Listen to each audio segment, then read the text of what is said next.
નમસ્કાર મિત્રો, સ્ટડી ગુરુકુળમાં આપનું હાર્દિક સ્વાગત છે। આજે આપણે જે વાત કરવા જઈ રહ્યા છીએ તે એક સરસ મજાની સ્ટોરી છે। સૈનિક કેને કહેવાય, સાચો સૈનિક કેવો હોય, યુદ્ધ હોય, એના વિષય ઉપર છે। તો જાપાન અને વિયેતનામનું યુદ્ધ ચાલતું હતું અને આપણે બધા જાણીએ છીએ કે યુદ્ધની જુદી જુદી વ્યૂહરચનાઓ હોય। યુદ્ધ ઘણી બધી મોરચા ઉપર લડાતા હોય।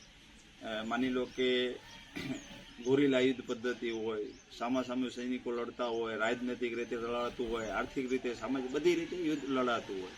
તો જાપાનના એક સૈનિકને એક ટાસ્ક સોંપવામાં આવેલો કે ગોરીલા પદ્ધતિ યુદ્ધ કરવું। એટલે એને જંગલ એરિયાની અંદર વિયેતનામની અંદર છુપાવવાનું અને પછી જઈને રાત્રે એટેક કરવાનો એના વિયેતનામના જે અડ્ડાઓ હોય એના ઉપર। તો એ રીતે યુદ્ધ પરાકાષ્ઠાએ હતું અને યુદ્ધ ચાલતું હતું અને જે પણ સૈનિક હતા એને જે જવાબદારી સોંપી હતી એ પ્રમાણે યુદ્ધ ચાલતું હતું। તો સમય જતાં જાપાન અને વિયેતનામે યુદ્ધના સંધિ કરાર કર્યા, એટલે યુદ્ધ વિરામ કર્યો એમ।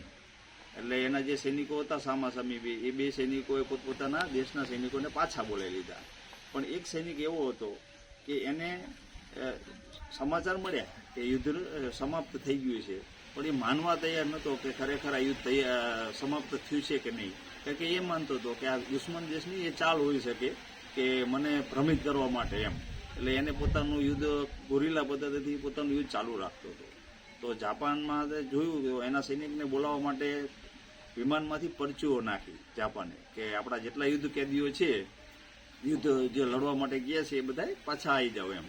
તો આને પરચી પણ વાંચી આ સૈનિકે, પણ એને એમ થાય કે દુશ્મન દેશ મને ભ્રમિત કરવા માટે આ રીતે પરચીઓ મોકલતો છે, એટલે પોતાનું કાર્ય એ ચાલુ રાખતો હતો। ઘણા સમય સુધી થયું પછી જાપાનને જે એના જે લોકો હતા વડા મિલિટરીના એને મળવા ગયા, તો પણ એ માને નહીં કે ના, મને આ ટાસ્ક સોંપ્યો છે, મારે જો યુદ્ધ કરવાનું છે, યુદ્ધ પૂરું થયું નથી એમ ટૂંકમાં।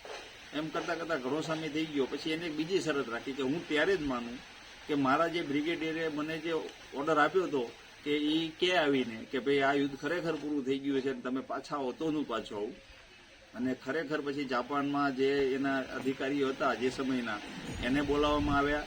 એ અધિકારીએ એને ઓર્ડર આપ્યો કે ખરેખર યુદ્ધ પૂરું થઈ ગયું છે ત્યારે સૈનિક માન્યો। એટલે આ વાર્તા ઉપરથી આપણે એમ માની શકીએ કે કમિટમેન્ટ કેટલું મહત્વનું હોય। ટૂંકમાં એક સૈનિક માટે પોતાનો દેશ, પોતાના સૈનિકના જે વડા હોય એનો ઓલો કેટલો હોય ને એ રીતે કરીને એ ટૂંકમાં પોતાનું મકસદ એને પૂરું કર્યું। અસ્તુ।